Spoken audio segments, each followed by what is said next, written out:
Hello there. This is Dr. Erica L. Coleman, and it is very late.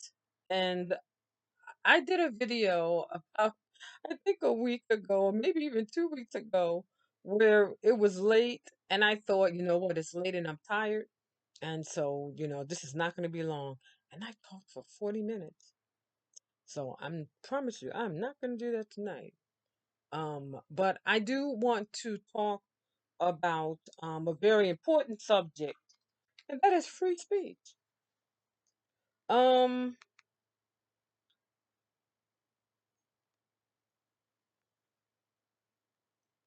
I want to. I'm opening up my phone because I want to get this quote by James Baldwin. Um, because it's just so important, and this is the crux of what I want to say about this issue of free speech. He says we can disagree and still love each other unless your disagreement is rooted in my oppression and denial of my humanity and my right to exist. Ashe, ashe, ashe.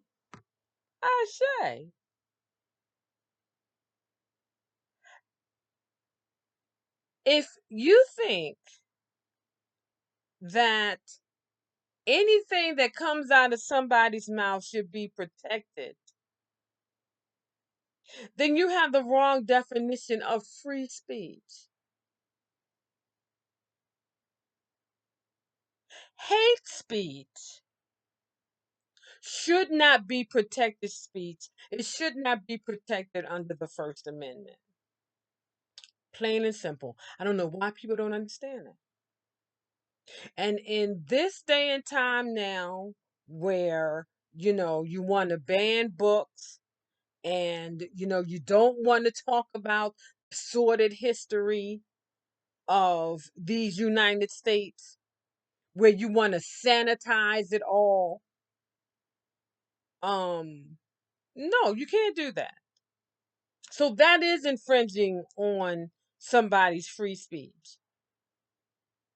Because to tell the history of slavery and colonialism and Jim Crow and, the suffrage movement and the whole 9 yards, and to challenge white supremacy and white male superiority, supposedly, and the whole 9 yards, that is protected speech.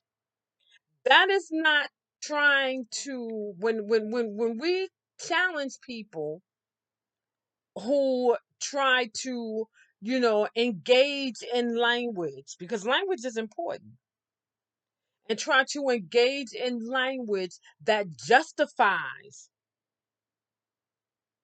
your denigration and dehumanization of me. That is not a denial of free speech. That's called self-preservation. So, most recently there was an article um about the return of author Salman Rushdie, who was viciously attacked last year, right before he was supposed to give a speech in New York.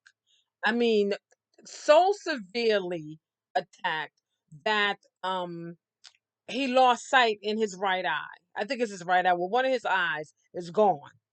Okay. He was terribly assaulted. I would call that attempted murder.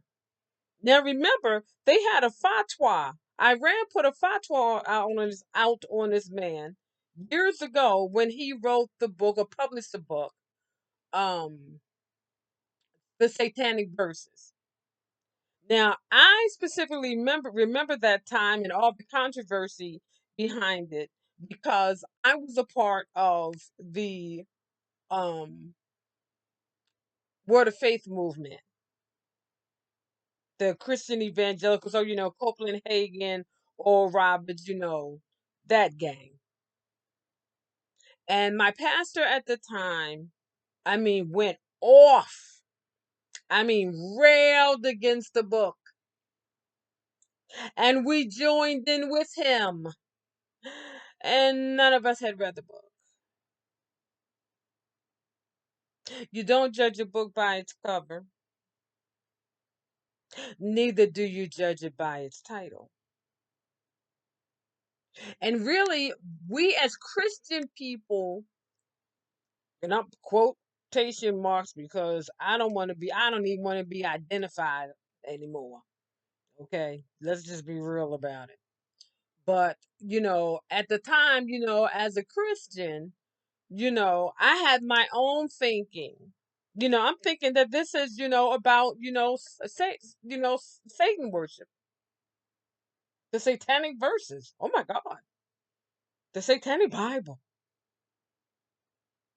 Ooh, you know, I mean, really freaked out. I had no idea about what that meant, and that, and why even the Muslim community, which I didn't give a heap of anything about at the time,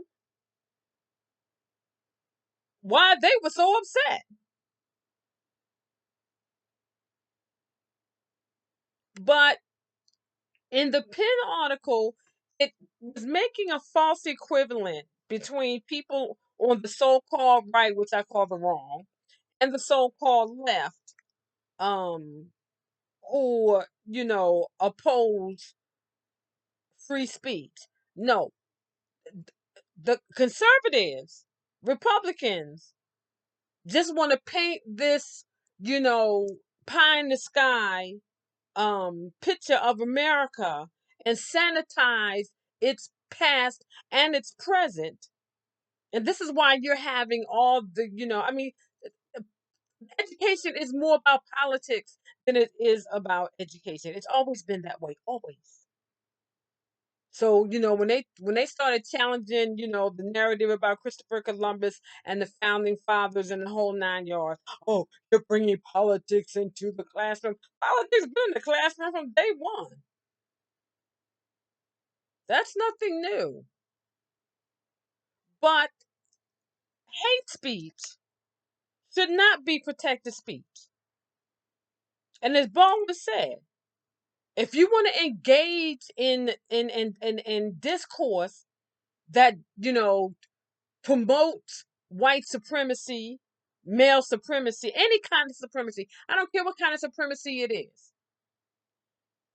I mean, it's just like, when someone, years ago was saying, some politician in California said that, gay people should be shot. What is wrong with you? What is wrong with you? That should not be protected speech. Engaging in speech that, promote the ideology of black inferiority should not be protected speech. So if you're going to talk that way, I'm going to come at you, and don't tell me that I am against free speech. No, hate speech should not be protected under the First Amendment. You want to challenge my very right to exist? Walk on by, as the old song says. Keep it moving. There is no common ground with us. Well, we need to find common ground. We need to have a discussion. Hell no. I'm not having a discussion with you. And this is why I had a problem with Roland Martin a few years ago when he had Richard Spencer, I believe that's his name, the white supremacist, on his show to talk about what? To dialogue about what? No. He should have never been on your show. That's stupid. And anybody who thinks that they are better than somebody is stupid. Or that your group is better. It's stupid. And it's really, really interesting, because, the United States of America believes that it is exceptional. We are exceptionally stupid. We, just like everybody else, believe our own myths. about, how superior we are, how exceptional we are, really? And yet, all the time, we are talking about how we need reform from our school system, our criminal injustice system, our healthcare system. There is nothing in this country that don't need reform. I mean, no serious reform. I mean, no country is perfect, but this one is a hot mess. And please don't tell me to go back to Africa. Never been there. I'm from Baltimore, Maryland.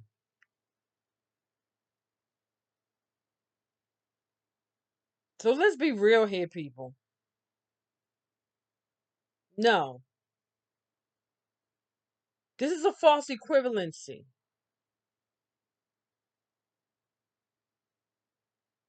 You should not be protected